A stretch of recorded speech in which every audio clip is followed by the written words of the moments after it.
Bom dia, boa tarde, boa noite. Eu sou a Rafaela Cardoso, a sua apresentadora do Gazeta Cast, onde a gente fala sobre tudo: planeta, cultura, origens. E hoje a gente vai conversar sobre a COP30, um evento mundial onde se discute sobre o clima.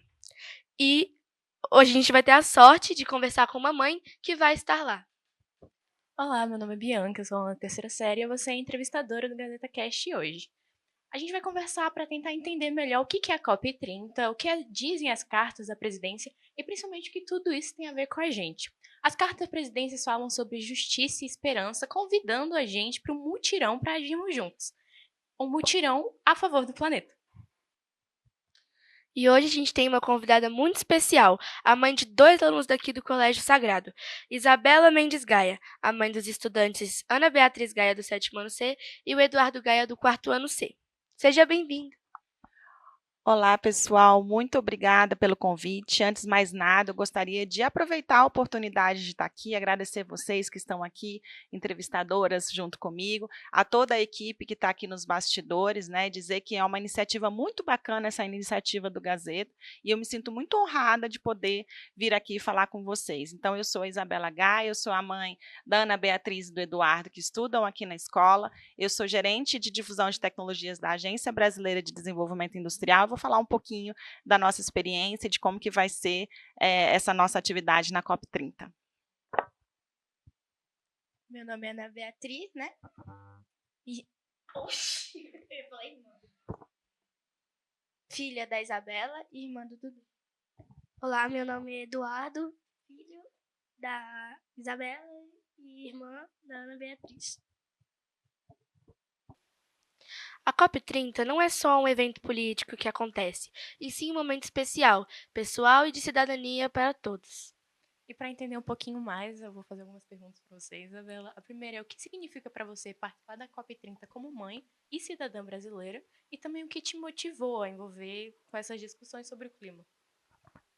Bom, pessoal, a COP30 é um evento super importante, né? Porque ele acontece anualmente para discutir todas as questões da mudança climática, né?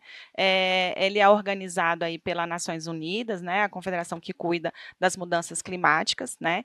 E é um momento especial em que todos os países estão juntos para discutir toda essa problemática que a gente vive dentro do nosso mundo, né? Do nosso país. Por isso que a gente fala casa comum, né? Estamos todos juntos aqui dentro do mesmo planeta, né? Então vamos pensar que estamos todos dentro de um mesmo condomínio, digamos assim, sendo que cada casa é um país diferente e que a gente está fazendo uma reunião de condomínio. Vamos dizer que a COP30 é essa reunião de condomínio, onde todos os países e todas as casas, nós como moradores, vamos sentar e discutir o que a gente está fazendo, né, para que a gente reduza os problemas que a gente está tendo dentro das mudanças climáticas. E que problemas são esses, né? Estamos falando aí de um aquecimento global, né? Hoje, a gente estabeleceu, digamos, algumas metas, esses países, dentro desse condomínio, digamos assim, por meio do Acordo de Paris, eles estabeleceram algumas metas para que cada condômino, digamos, não emita mais, né, gases de efeito estufa dentro dessa atmosfera, que a gente faça ações para que a gente mitigue esse tipo de risco. Então, a gente tem esse Acordo de Paris que foi criado para isso, né? E aí, a COP30 é justamente para a gente acompanhar como que está a meta de cada um desses países para que a gente não tenha problemas mais para frente. E quando a gente fala de mudança climática dessas metas, hoje a gente tem uma dificuldade em relação a essa questão do efeito estufa, né? Então, vamos pensar o seguinte. A gente tem a atmosfera, que é uma camada de cobertor, digamos assim, do nosso planeta, onde ela faz com que os raios solares, né, a gente tenha um certo aquecimento dentro do nosso planeta. A gente precisa desse aquecimento para a gente sobreviver. Só que o que acontece? Na medida que esses gases que formam esse efeito estufa aumentam, e eles aumentam como? Na medida que a gente emite mais gás carbônico, mais gás metano, e eles são emitidos a partir da onde? Do desmatamento, de várias outras coisas e gases, né, que a gente vai promovendo aqui dentro da Terra, e isso vai fazendo com que esse nosso cobertor, que é a atmosfera, ele vai ficando mais grosso, digamos assim, entendeu? E aí, na medida que ele vai ficando mais grosso, esses raios solares que vão entrando na Terra, o que acontece? Ele não consegue se dissipar. E aí, o que acontece quando a gente põe 10 cobertores em cima da gente? Vai ficando muito quente. E é isso que está acontecendo com o nosso país. Ele está ficando muito quente. Todo ano ele vai aquecendo. E na medida que ele está ficando muito quente, que é o que a gente fala de aquecimento global, o que acontece? A gente começa a ter problema de derretimento de gelo, né, o degelo que a gente fala, no Polo Norte, no Polo Sul, e isso acontece, o que isso pode acontecer? Alguns países hoje, né, onde estão perto do mar, podem desaparecer. Né? Fora que essa mudança climática, a gente vai ter cada vez mais períodos mais chuvosos e mais secos. Isso significa que a gente pode ter prejuízo, por exemplo, na produção de alimentos. Né? Como que vai ficar a produção de alimentos em lugares que estão muito secos, em lugares onde tem muitas pragas? Então, as mudanças climáticas têm a ver com isso. E eu trabalho no meu dia a dia, né? Não só porque eu trabalho com o setor produtivo, mas porque eu sou mãe, porque eu sou cidadã, eu vejo essa problemática e não tem como a gente não fazer nada. Né? Então, eu acho que a gente aqui dentro da escola, no meu dia a dia com os meus alunos, com os meus filhos, né? Eu sou professora também, enfim, no meu profissional, a gente tem que tomar atitudes, né? A gente tem que trabalhar com políticas públicas, a gente tem que colocar para fora, a gente tem que dizer, né, as nossas necessidades. E, além disso, a gente tem o nosso papel enquanto cidadão para a gente fazer, para que a gente consiga minimizar esses problemas. Afinal, estamos todos dentro do mesmo condomínio, estamos todos dentro do planeta Terra, e isso vai ter impactos para o futuro. Né? Hoje, por exemplo, depois eu posso citar um pouco mais sobre isso, mas existe uma ilha que se chama Tuvalu, se eu não me engano. É super interessante esse caso. Essa ilha ela está deixando de existir. Né? E pessoas que moram lá estão tendo que sair de lá. Por quê? Porque, como a gente está tendo desgelo, o mar está subindo, essa ilha está desaparecendo e as pessoas vão ter que deixar de ter o seu país. Seu país vai ser extinto. E aí eles estão criando o país digital, eles estão querendo criar um país digital para eles conseguirem, olha que inovação, né? Para eles conseguirem sobreviver em termos de cultura, porque o país, território, vai deixar de existir. Então, nós temos, enquanto cidadão, e como mãe, enquanto pai, que ajuda, né, a criar essas crianças que hoje, os jovens hoje, que são os trabalhadores do futuro, vocês têm que saber lidar com esse tipo de desafios, porque a gente vai precisar resolver essas questões. Então, por isso que eu digo sim a esse desafio de tentar encontrar soluções para todos esses problemas que atingem nós enquanto pessoas. As cartas da presidência da COP usam o termo mutirão, para dar uma ideia do coletivo que tem que impactar na vida das pessoas. E é muito interessante você trouxe, Tuvalu, por conta da cultura e de tudo que a sociedade é. Eu acho que a COP30 não representa só política, mas também engloba a política. Então, a questão do mutirão e da esperança, estamos todos na casa comum, como você disse, o que esse mutirão representa para você? Assim, na sua visão, o que a COP30 pode mudar na vida das pessoas, especialmente nas famílias e nas escolas? Eu acho que quando a gente fala de mutirão, a gente está falando de um convite para todos, né? Porque é uma questão coletiva. E eu acho que é isso que a gente precisa colocar, né? Que, de fato, a gente só vai conseguir resolver os problemas alarmantes, como eu comentei na primeira pergunta, né? Se todos participarem. Então, essa questão do mutirão, eu acho que o significado disso é fazer um convite para todos. E aí a gente está falando não só das empresas privadas, por exemplo, né? Mas a gente está falando de governo, a gente está falando de organizações, a gente está falando de cidadãos, a gente está falando de estudantes, a gente está falando de professores, de todo mundo. Né? Então, é um chamado para que todos nós venhamos trabalhar essas ações, porque a gente está falando de casa comum, né? A gente está falando, estamos dentro do mesmo país. Né? Então, se hoje Tuvalu que está sofrendo, amanhã somos nós que estamos sofrendo. Né? O Brasil, hoje, é um dos principais exportadores de alimento do mundo. Né? Hoje, né, a gente produz muito alimento aqui no nosso país. E a nossa população está crescendo demais. Vai crescer 70% até 2050. Imagina a quantidade de alimentos que a gente tem que produzir para a gente conseguir alimentar toda essa população que vai crescer. E nós somos um dos principais países exportadores de alimento do mundo. A gente tem um desafio muito grande de alimentar não só o nosso país, mas o mundo. E aí a gente tem toda uma questão de segurança alimentar, né, de desnutrição, que a gente enfrenta aqui, mas que a gente enfrenta no mundo. Então a gente tem que pensar não só na nossa casa, na nossa escola, no nosso país, mas no mundo como um todo.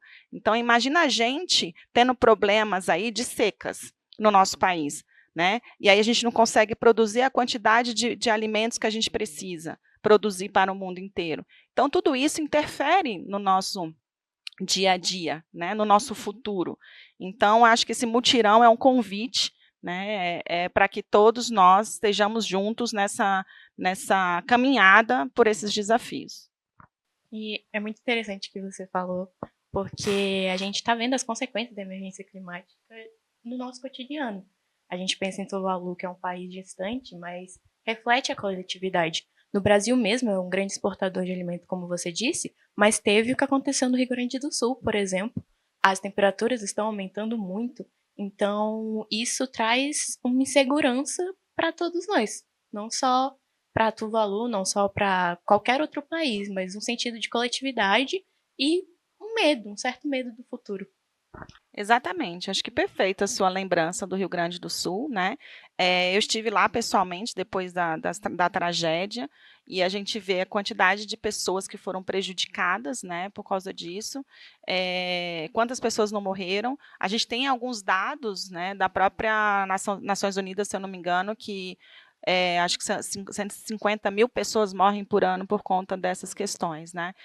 Então isso está afetando as vidas, já está afetando as vidas, e se a gente não fizer alguma coisa, o aquecimento global vai aumentar e vai afetar cada vez mais, né? E no Rio Grande do Sul, a gente teve essa tragédia que afetou as pessoas, né? Mas a produção, a plantação também, né? Então, não sei se vocês lembram, no próprio Rio Grande do Sul, teve uma época que a gente teve que monitorar, enquanto Ministério da Agricultura, as grandes pragas, tinha ninhos, fumaças, que a gente fala de gafanhotos, que poderiam devastar toda a situação de produção do Rio Grande do Sul, que estava vindo da Argentina e do Uruguai.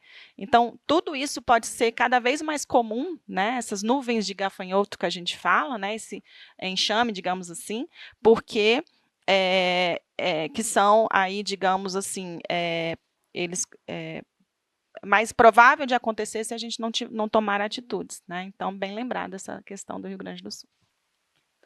Muitas vezes a preocupação com o clima surge em um momento específico da nossa vida e acaba virando uma preocupação com o futuro do planeta e das futuras gerações do mundo.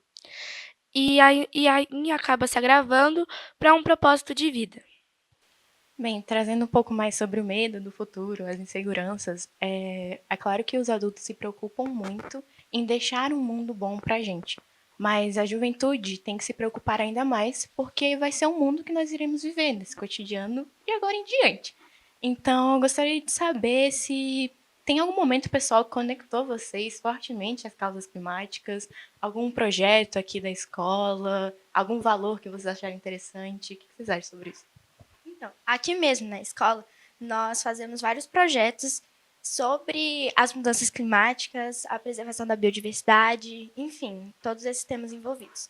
Então, eu acho muito importante a gente aprender sobre isso, né? Ainda mais na nossa nova geração, né? Para as próximas gerações, para a gente ensinar, para a gente aprender, para as próximas gerações, o mundo está melhor, né? Mas também eu fiz um projeto falando sobre as abelhas e a importância delas, porque às vezes elas vão levando pólen de uma para outra para crescer novas e deixam caindo grãos de pólen no chão, assim germinando novas plantas, novas plantações, isso ajudando a crescer a vida do nosso planeta e a natureza do planeta. É muito interessante saber de todos os projetos que a escola abrange, tanto do ensino fundamental quanto do ensino médio, mas comparado à imensidão da COP30, é difícil a gente ter uma noção bem estipulada da diferença, porque os projetos que a gente tem são da escola. Eu gostaria de saber o que você gostaria que seus filhos e todos nós da juventude sentíssemos quando ouvimos falar sobre a COP30. semanas aí debatendo, vou ter oportunidade de estar lá, né, apresentando, né, soluções e projetos que a gente tem feito para ajudar na COP30, né, e a COP30, ao longo dessas 2 semanas, além das discussões, porque ela é dividida em 2 pavilhões, digamos assim, a área azul, que a gente chama de Blue Zone, e a Green Zone, que é a área verde. A área azul é aonde vai estar discutindo o pessoal que está dentro das comitivas dos países, porque ali é onde eles vão discutir as metas e revisar as metas. A cada 5 anos, né, a COP faz uma avaliação do que é discutido, né, dentro do Acordo de Paris. E esse ano é um ano em que vai ser feita essa revisão. Né? Então, nesse pavilhão, a gente vai ter lá os países discutindo, essa comitiva dos países discutindo essas metas. No pavilhão verde, vai acontecer um monte de workshops, um monte de discussões, né? E ele é aberto ao público. Ele é gerenciado, né, organizado pelo governo brasileiro, né, mas ele é aberto ao público. Então, lá vamos ter várias oportunidades de coletar informações, né, e muitas outras coisas estão acontecendo, por exemplo, como demonstração de tecnologias. Né? Então, hoje a gente tem tecnologias que ajudam a gente a reduzir essa questão do clima, por exemplo. Né? Então, boa parte da nossa agricultura, por exemplo, ela usa água e energia para produzir os alimentos. Né? Então, se a gente está falando de redução de recursos naturais, de água, de energia, a gente pode usar essas tecnologias, né, para propor, né, melhorias para isso. Né? Então, realmente é uma dimensão muito grande. Mas como que a gente se aproxima disso? Né? Que eu acho que é a sua pergunta. De que forma que a gente se aproxima? A juventude, eu acho que ela está sendo convocada. E o fato da COP30 ser aqui no Brasil é uma oportunidade enorme para a gente, enquanto país, mostrar a nossa liderança, digamos assim, dentro da COP30. Por quê? Porque nós temos a Amazônia, né? A gente tem indicadores bons aí para. A gente é um dos países que tem mais energia renovável no mundo. A gente tem indicador de que 10% dos nossos desmatamento foi reduzido no último ano. Então, nós temos indicadores bons para apresentar e a gente tem aí competência, digamos, para gerenciar essas questões, América Latina, entre outros. Então, a gente tem que aproveitar essa oportunidade que a COP está no nosso país, né, e a gente, quanto jovem, como que a gente se insere nisso? Como que a gente consegue se aproximar desse negócio, né, desse evento tão grande? Eu acho que é isso, eu acho que é discutindo, é trazendo para vocês, né, os aprendizados que a COP30 traz, né, porque isso está sendo discutido no mundo inteiro, e pensando, principalmente, qual vai ser o trabalhador do futuro. Né? Quais são as ações que a gente tem que fazer do trabalhador do futuro. Por quê? Porque ele vai precisar saber lidar com todos esses dias. A indústria do futuro, a indústria do presente e do futuro, vocês vão ser profissionais do futuro.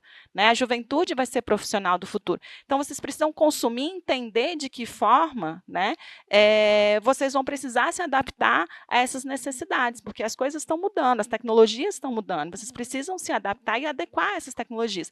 E não só nisso, mas pensando nesses desafios, vocês, né, eu trabalho muito com empresas juniores, né, com soluções para política industrial, então vocês têm um papel fundamental de pensar o futuro e propor soluções de agora, inovadoras, porque vocês é que vão ter essa cabeça, né, conhecer as tecnologias, conhecer cada vez mais e poder propor essas soluções tecnológicas que seja, ou outros instrumentos de políticas industriais e políticas públicas. Né? Então, eu acho que não só consumindo, né, as informações, mas também pensando ideias e inovações que possam ser feitas, mas também a COP30 é aberta para receber, né, recomendações da juventude, de todos. Então, eu acho que é se manifestando para que isso vire política pública, porque a sociedade, o cidadão, todos nós, e principalmente estudante, acho que a escola é o lugar onde a gente pode se reunir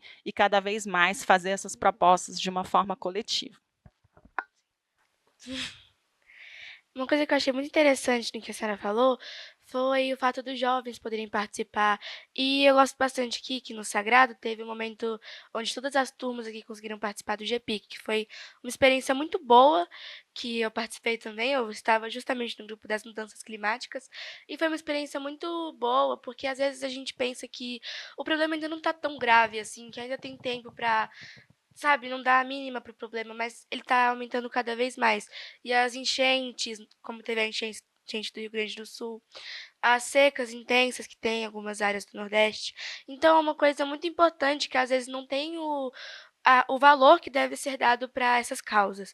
Então, os projetos que tem aqui na escola, como o GPIC, o Projeto Humanidades, foi uma experiência muito boa para nós jovens que conseguimos aprender justamente agora a importância que tem discutir sobre esse assunto. Perfeito, até porque é uma questão urgente que já está acontecendo, né? E essa discussão é necessário para que a gente possa conviver nesse mundo de hoje e principalmente no mundo de amanhã, porque se a gente não realmente não fizer ações, a gente vai ter cada vez mais problemas de convivência nesse nosso mundo. E não é o que é isso que a gente quer, né? A gente quer prosperar, a gente quer ter segurança, né? Não só alimentar, mas segurança que a gente possa viver bem no nosso país, né? No nosso mundo. Então, essas questões são urgentes e a juventude precisa, sim, discutir, estar ciente e, principalmente, aproveitar a sabedoria de vocês, né, o entusiasmo de vocês para criar soluções, inovações para que a gente resolva isso. E vocês são capazes. Eu que trabalho com o Brasil, com empresas juniores, eu sei que vocês são capazes de criar coisas que nunca foram pensadas, né, e que vão, com certeza, ajudar o mundo a ser melhor. Além da política, a crise climática nos faz pensar mais sobre algumas atitudes e ações que importam para o futuro. Interessante pensar na questão dos valores da COP30 e também na oportunidade que o Brasil tem de poder recepcionar um evento tão grande como esse, como você disse nas perguntas anteriores, porque nós, como juventudes brasileiras, a oportunidade que nós temos não é só de participar de um evento como esse, mas também de mostrar a identidade do país. O fato da COP30 ser em Belém, eu acho que foi uma surpresa para todos, porque normalmente é mais em São Paulo, Rio de Janeiro, e essas áreas que já são mais valorizadas e conhecidas, mas Belém traz essa questão do ambiente mesmo, da Amazônia, de toda a cultura e história do Brasil. Eu acho que esses valores são relacionados à COP30, e eu queria saber qual tipo de atitude ou valor você acha que o mundo precisa redescobrir.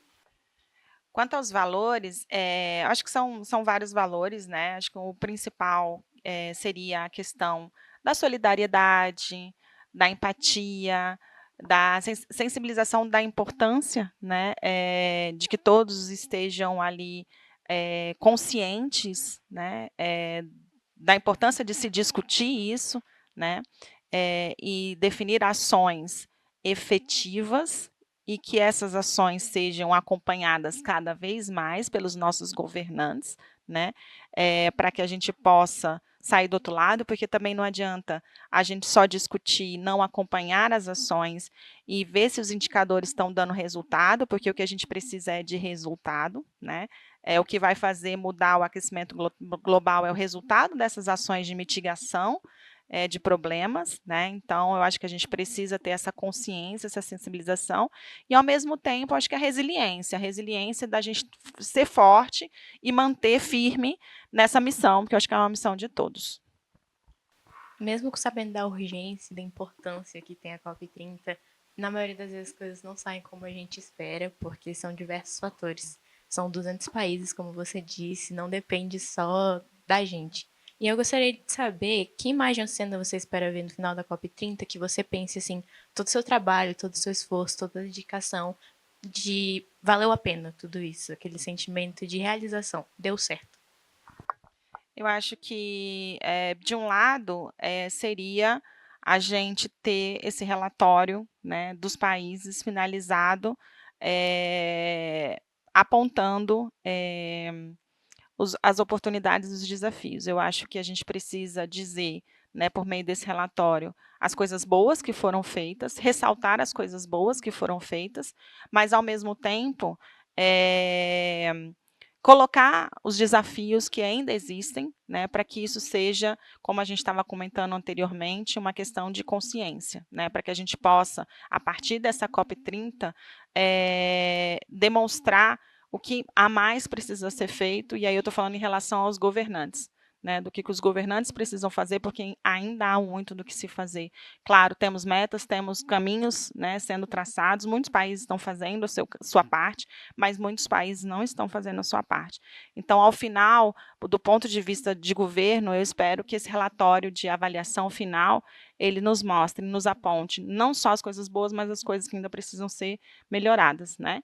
E do ponto de vista da sociedade, né, é um portfólio de inovações, de questões inovadoras. Então, o que eu queria ver ao final dessa COP30 é um portfólio de soluções inovadoras que venham, sabe, da sociedade, dos nossos estudantes, não só das indústrias, né, de quem já está trabalhando com isso, mas de quem está no dia a dia, né, o cidadão que está lá convivendo e vivendo, né, o seu dia a dia, trazendo de que forma, né, diferente, criativa e original que a gente pode encontrar, a gente pode resolver esses desafios. E nós, brasileiros, somos muito criativos, né? Então, eu acho que a gente tem condição, nessa COP, de trazer essa criatividade, de trazer essa originalidade, e, ao final, gostaria de ver isso, assim, nós, como país, trazendo ideias inovadoras dos nossos estudantes, dos nossos cidadãos, para que a gente resolva cada vez mais esses problemas. Você falou de inovação e me lembro que você falou que você trabalha com empresas júnior, então você deve estar com contato com essa criatividade, essa inovação diária. E eu gostaria de saber mais sobre seu trabalho mesmo, suas experiências, o que você pode contar sobre todos esses valores que você já está conectado e quer retomar eles agora com a COP30. Com certeza. Bom, eu trabalho na Agência Brasileira de Desenvolvimento Industrial. O nosso papel é desenvolver a indústria no país. A gente é vinculado ao Ministério, né, de Desenvolvimento e Indústria. Então, a gente tem um ministério hoje no governo que cuida sobre o desenvolvimento da indústria, e nosso papel é ajudar a desenvolver a indústria do nosso país, né? Então, a gente tem instrumentos, né, governamentais que ajudam a desenvolver a indústria. E um desses instrumentos, né, para a gente desenvolver a indústria é justamente a inovação. É justamente o que a gente chama de transformação, né, de transformação digital das empresas, né? Então, soluções tecnológicas hoje são meios, né, para a gente conseguir implementar novos mecanismos dentro dessa indústria para que ela seja mais eficiente, para que ela seja mais eficaz, para que ela seja mais sustentável. Então, qual é o meu papel hoje no meu dia a dia enquanto gerente lá da unidade, né? Eu trabalho, mostrar para a indústria, mostrar para o setor produtivo, mostrar para o país que soluções tecnológicas são essas que podem ajudar eles, por exemplo, como eu falei, a reduzir a emissão de gases de efeito de estufa, a reduzir consumo de água e de energia, por exemplo, a irrigação, né? A nossa plantação ela precisa ser irrigada. E boa parte dessa irrigação, gente, ela é desperdiçada.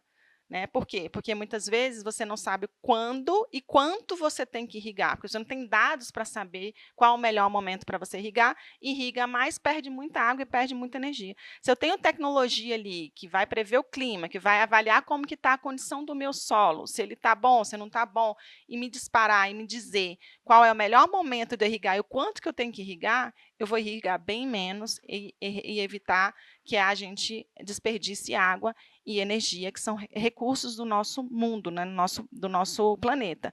Então, o meu papel hoje, enquanto Agência Brasileira de Desenvolvimento, dentro da minha gerência, é mostrar de que forma as tecnologias podem ajudar e criar instrumentos como editais, fomentar, né, recurso mesmo financeiro de fomento, para que as indústrias possam usar esse dinheiro para implementar essas soluções e ter resultados positivos, como a redução de energia e água.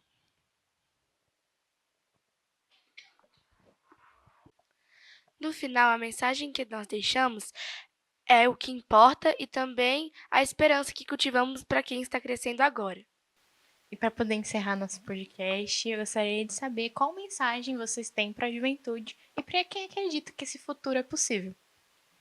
A mensagem que eu queria dar é que também vocês têm que pensar nos 3 R, que são reduzir, reutilizar e repensar, para que a gente esteja um mundo melhor, mais limpo e com mais vida.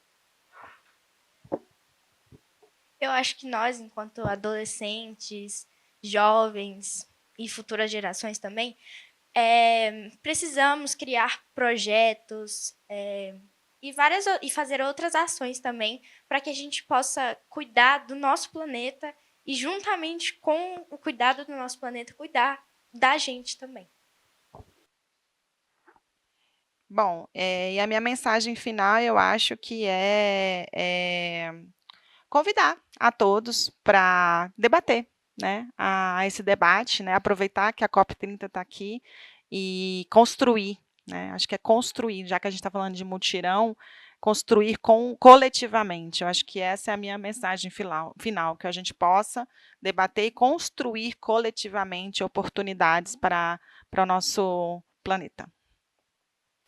Bem, a gente aprendeu muito hoje, escutamos diversas opiniões e o que fica para reflexão é que se cada um fizer a nossa parte, a gente consegue ver um futuro mais limpo, mais próspero, um real futuro, que eu acho que é esse questionamento que a gente fala sobre a urgência da COP30, a urgência das crises climáticas, dos debates, porque estamos chegando num ponto de não retorno. Então, o agir é agir agora, agir pequeno, mas agir junto para poder ter uma visão de futuro e coletividade para salvar o nosso planeta. Foi muito bom ouvir você, porque tudo que você falou aqui foi muito importante. Cada palavra, cada explicação que você deu em cada pergunta que a gente fez, deu para aprender bastante sobre a COP30 e não só sobre isso, como também sobre os assuntos, né, sobre o clima. Então, a gente aprendeu que para conseguir ter o nosso futuro preservado, para conseguir ter um futuro bom e seguro, a gente precisa se cuidar agora, não deixar para cuidar depois ou em outro momento. Então, você ir lá e na COP30 dar suas ideias é uma ação muito bonita para que a gente consiga evoluir.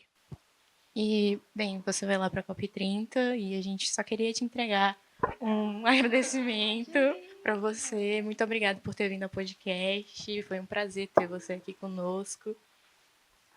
Gente, eu que gostaria de agradecer a oportunidade, né? Para mim é uma honra, como eu falei. Eu aprendo com vocês, né, dia a dia. Então, agradeço a Rafa, a Bia, agradeço aqui os meus filhos por estarem participando dessa oportunidade, a todos que estão aqui nos bastidores, aos professores, o Max, o professor Sérgio, ao espaço de fala, né, das irmãs do Instituto, a coordenação, diretoria, enfim, e a esse projeto, né, que a escola traz, não só de fomentar o empreendedorismo, porque vocês estão aqui, né, discutindo e aprendendo com isso, né? Então, não só esse projeto do Gazeta, que eu acho que é uma forma da instituição, né, desenvolver o empreendedorismo em vocês, o que é muito bacana, mas também é o projeto GPIC, todos os outros projetos que a escola faz para trazer, né, os nossos jovens para a discussão da realidade do que precisa ser feito, né? Então, mais uma vez agradeço aí a oportunidade a todos vocês e me coloco à disposição do que vocês quiserem para as próximas vezes, tá bom? Esse foi o nosso Mutirão do Futuro, onde a gente teve uma conversa sobre a COP30, esperança e humanidade. Gostaria de agradecer mais uma vez a nossa convidada, Isabela, e aos filhos dela, que vieram aqui falar um pouco sobre sua experiência e cuidado. Também gostaria de agradecer a toda a equipe do Gazeta Cast e vejo vocês na próxima.